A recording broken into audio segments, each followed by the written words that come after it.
দক্ষিণা সহকারে 100 টাকা দান করেছে।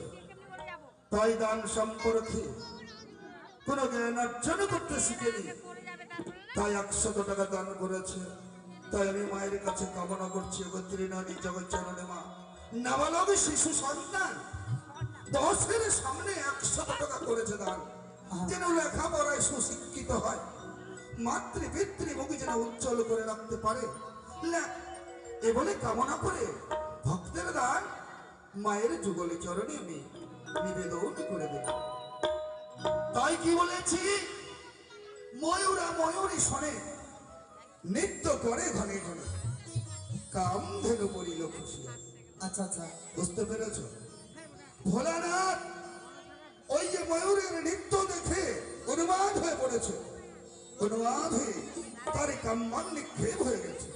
এবার কাম্মানে যখন নিক্ষেপ হয়ে পড়েছে, কি বলছে, যখন হাতে ধরে নিয়েছে, বলছে নারদ আমার কি সর্বনাশ হয়ে গেছে। বলছে কি হয়েছে মামা ঠাকুর? যে ওই ময়ূরের নৃত্য দেখে আমার কাম নিক্ষেপ হয়ে পড়েছে, কাম কোথায় রাখবো? বলছে মামা ঠাকুর ধ্যান করো, এই কামে কি কোথায় রাখবে? তাই কি করেছে, ওই ভোলানাথ ধ্যানে বসেছে, ধ্যান করে বলছে ঠিক আছে ভাগ্নে নারদ, আমি কোথায় রাখবো এই কামবাণীকে?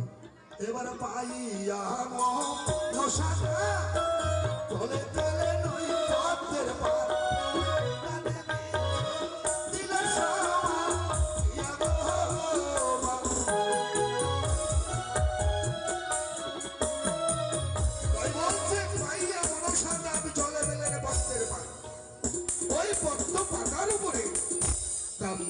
রেখে দিয়েছে। এবারে কি করেছে, কি করেছি? ওনা পদ্ম নালা ভেদ করে জন্ম নিল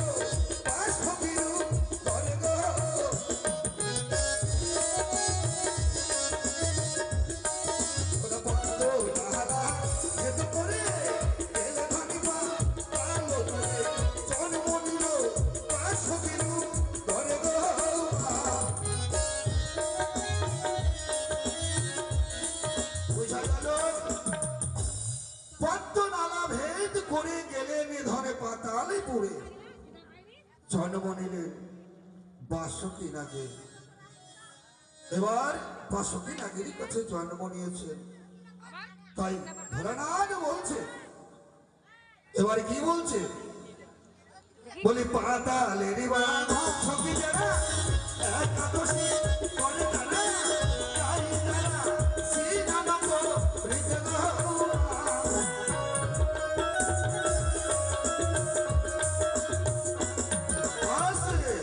বসবের অষ্টনাথ। তাই স্নান করতে গেছে যমুনার ঘাটে, অষ্টম সখী স্নান করছে, সাঁতার দিচ্ছে, ভোলানাথ বসে দেখছে। কি বাবা এত সুন্দর অপ্সরা অপ্সরী, মানে একদম কি বলবো, ভোলানাথ লোভিত, মানে লোভ হয়ে গেছে অষ্ট সখী দেখে। ওই লালার সাথে গেছে, হ্যাঁ তারপরে কি হলো? স্নান করতে গেছে তখন বলে হস্তে দেহের ইয়ামালা মহামন্ত্র জপে ভোলা, ধ্যান করে শিখায়ো শিয়াকো।